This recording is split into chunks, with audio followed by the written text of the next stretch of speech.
What's up guys, Jonny May here, and welcome to this lesson where I'm going to teach you the best way to practice major scales if you want to play jazz piano and you want to learn how to improvise. Now, a lot of students, when they're first learning major scales, they're often told to play them like this, right? Two hands at the same time and then try to go as fast as you can. But the problem with this is that this is too focused only on technique, meaning this can help you play quickly and it can certainly help you play classical tunes, but it does not help you to improvise. And if you want to learn how to improvise with scales, you need to learn them a different way. And so in this lesson, I'm going to show you the way I recommend that you learn major scales. In fact, you can learn all of your scales, not just major scales, using this method. And once again, it will help you become a great improviser. It'll help you learn your scales. It will help you with technique, but it will actually teach you more of the important things that you need if you want to improvise, okay?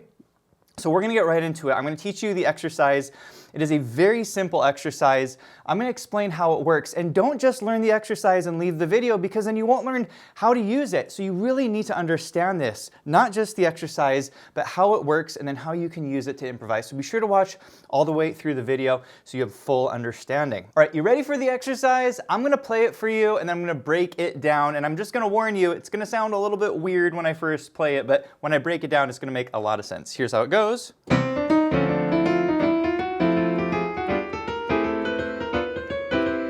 then we go down.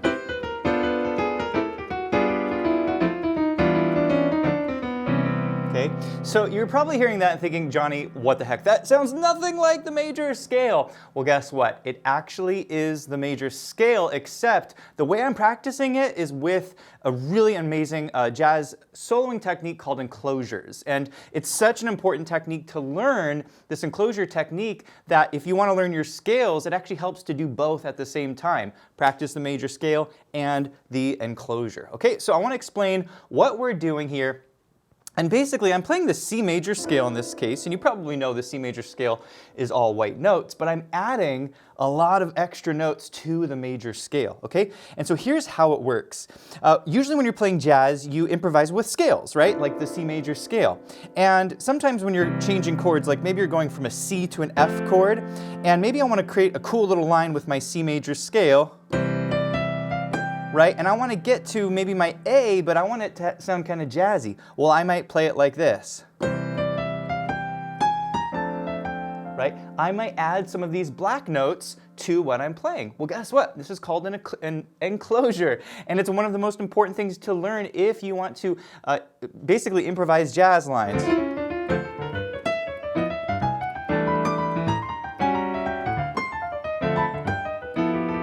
Right? See all these black notes that I'm adding? A lot of what I'm doing are playing enclosures, and that's where I enclose the note, okay? And so it's really useful when you're practicing your major scales to practice enclosing the notes of the scale so that when you execute a line, you can comfortably enclose your notes, okay?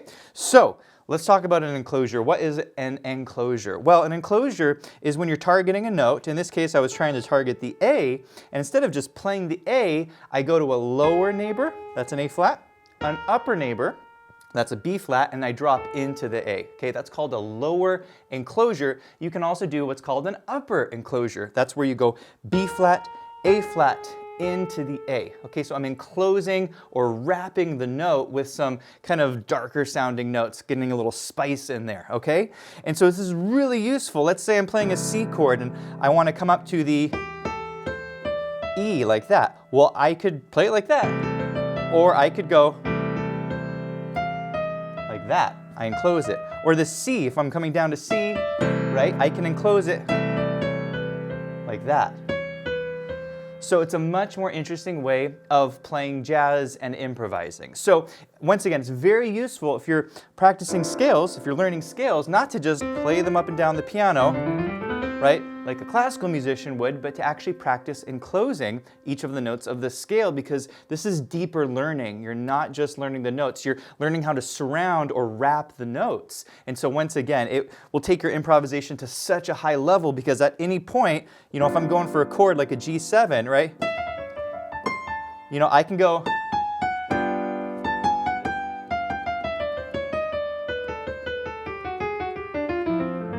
See all those black notes that I'm adding? So once again, it's very useful. Okay, so how does the exercise actually work? Well, we have all the notes of C major scale.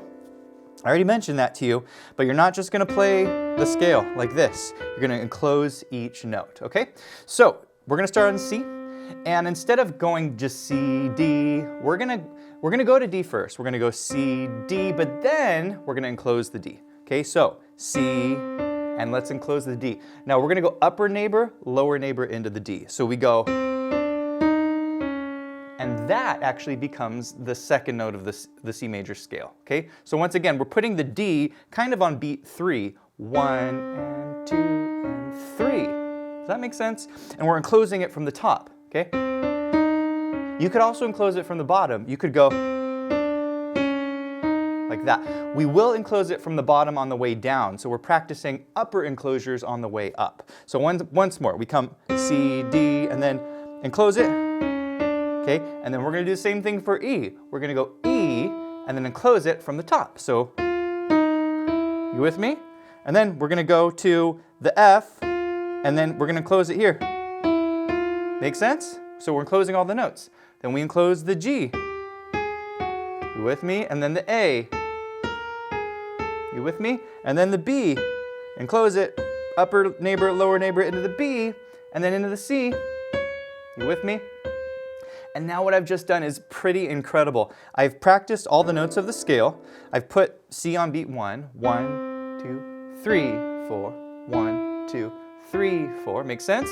But I'm filling in all those gaps with the enclosure notes. 1 and 2 and 3 and 4 and 1 and 2 and 3 and 4 and 1 and 2 and 3 and 4.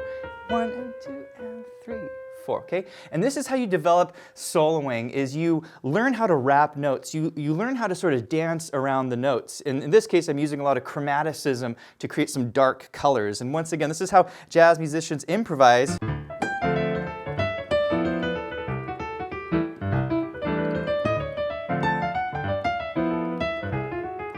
Right?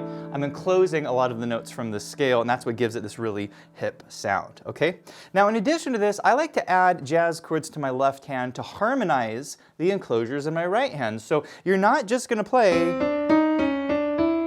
right? You're gonna actually create some harmony to support that line, because when you're improvising, you're usually playing chords in the left hand. So what I recommend that you do is play 7th chords in your left hand. So start on a C major 7, then a D minor 7, then an E minor 7, right?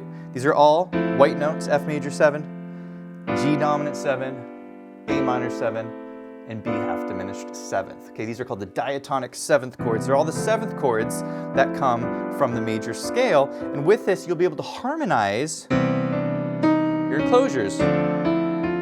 See it?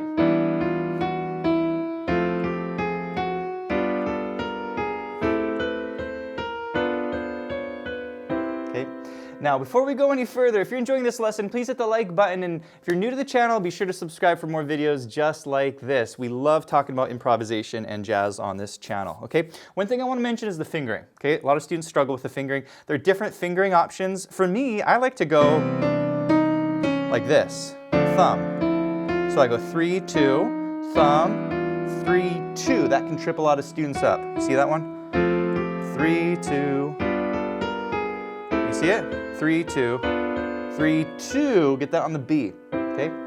And once again, very, very powerful. Now, I also recommend that you practice this exercise down the piano, okay? So for this one, we're going to come down here in the lesson sheet music. By the way, this lesson comes with downloadable sheet music. You can download this over at pianowithjohnny.com. This is only available to our members. This also comes with some downloadable backing tracks. We're going to play along with those, but once again, if you're a member at Piano with Johnny, you can download all of these materials. Okay, so same thing coming down. Major 7th chord, we're going to go C, and we're going to enclose all of the notes in the right hand. So we're playing the C scale, 1, 2, 3, 4, 1, 2, 3, 4, right? But you're filling in those gaps with your enclosure. Okay, so let's do it. We're going to start on C, we're going to come down to B, and now enclose the B from the bottom. So we have a lower note neighbor, an upper neighbor to B, and we're on the B. Okay, now we go to A, and enclose the A. Lower neighbor, upper neighbor to A. We're going to go down to G, lower neighbor, upper neighbor, right? Enclose the F, lower neighbor, upper neighbor, right? Down to E, and close the E.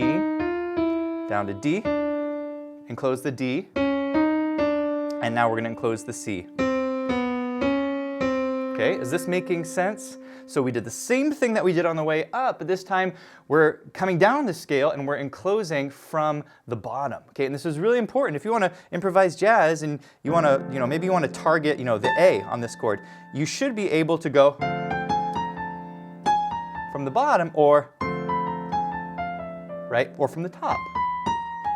You see that? And so this is helping you practice enclosing the notes of your major scale from the top, okay? So one more time, starting from the C, we'll just do the right hand, enclose it, enclose the A, enclose the G, enclose the F, enclose the E, close the D, and then enclose the C. Okay, making sense? Very powerful exercise. You're practicing enclosures and you're practicing the major scale. Now, one thing that can be very helpful is to emphasize the scale notes. So when you're coming down, B, A, G, F, right? See, I'm accenting E, and then you really hear the notes of the scale. So that is the basic exercise, and we're going to go ahead and play with the backing track. But before we do that, if you want to go deeper on enclosures and really learning how to solo, really learning your scales, we have a really good course on this called our 2-5-1 Soloing with Enclosures course. And you can learn everything that you need to know about enclosures. I show you exactly how to use them in your playing, how to target different notes of the chords, how to use them in chord progressions. It is very deep on this topic. So I'll put a link to that course below. Okay, so that is the basic exercise. What you want to do is get a little bit of speed. You also want to swing your notes, because a lot of jazz is played swung. Right? You hear that? Where that is your kind of a swing feel. Okay? So for swing, you're going to go 1 and 2 and 3 and 4. You hear that? They're not even, right? It's long, short, long, okay? Let's go ahead and play this with the included backing track. This lesson comes with 3 downloadable backing tracks at different tempos. We'll do the slower track, and then I'm going to show you how to use this exercise in some other keys, okay? Here it is nice and slowly. Here we go. To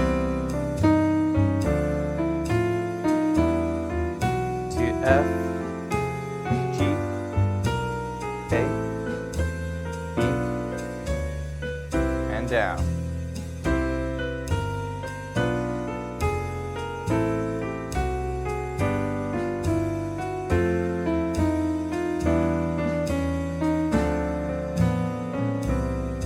And notice there, when I was playing with the track, I was sometimes taking out the top note of my left hand coming down because it kind of gets in the way. Okay, so you could take out the top note. You could also take the exercise up the octave, right? Like that. Right? So you have some different options here, okay? So this will help you master the scale. And once again, this is a jazz musician's approach to learning scales. It's a deep knowledge of scales because you're not just learning the notes of the scale, but you're learning how to approach those notes. And that really matters if you want to solo and you want to learn how to get to notes in an interesting way. You need to be able to enclose your notes, okay? So this is in the key of C. You can practice this in other keys. In fact, I recommend that you do this, is take a different key like F major. And you may already know your F major scale, right? That's your F major scale. And if you are studying traditional piano lessons, this is kind of the approach. Again, it's not bad to practice scales this way, but this is more focused on technique. Okay, you want to have deep knowledge, you want to have deep understanding of scales so that you can use them as a tool to improvise. So if you wanted to try this in F, take your scale, F, and close the G, then the A. And then I got to do the B flat. So there's B flat, and then we'll go upper neighbor to B flat. It gets a little tricky. And then the C, upper neighbor to C, upper neighbor to D, there's the E to F, okay? And then you just add your chords in, F major 7, G minor 7, right? You just come up the scale using these chords. And again, this is incredibly powerful because it gives you the tools to be a great improviser. And being a great improviser is having intimacy with your scales. It is learning them inside and out, and it's understanding all the ways that you can get to notes of the scale. And if you want to sound like a pro, guess what the pros play? they play enclosures, they use chromaticism, okay? And it is a little bit of a harder technique. There are other ways to use scales in your improvisation, but this is definitely one of the most powerful techniques. There are other techniques you could use. For example, if I wanted to, learn how to solo with my C major scale, you can practice starting the scale on different scale degrees. Okay, that's a little more of a beginner exercise. Right? This is like a modal approach to learning scales, but this enclosure approach is definitely going to get you into that intermediate to advanced territory. And the other thing I would say is it's not very hard to play, If I'm enclosing my notes, that is physically not that hard to play, right? A beginner could play this, okay? It's mentally hard because you got to think ahead. Where am I enclosing? From the top or the bottom? How am I getting there? So if you're a beginner and it sounds like you can't do it, actually you can do it. Okay? It's just the mental side that can be tricky. So guys, thanks for watching. If you enjoyed this video, you want to go deeper on your playing, check out pianowithjonny.com. We've put together the full learning curriculum. We have step-by-step courses for all playing levels. And what I love about the platform is when you join, we will tell you your level, we'll tell you exactly what to practice, and we will give you a personalized piano path. This will basically show you the way depending on the style and what you want out of the piano. We have a free 14-day trial and a 30-day money-back guarantee, so you really can't go wrong. Hope to see you in the membership, and I'll see you in the next video.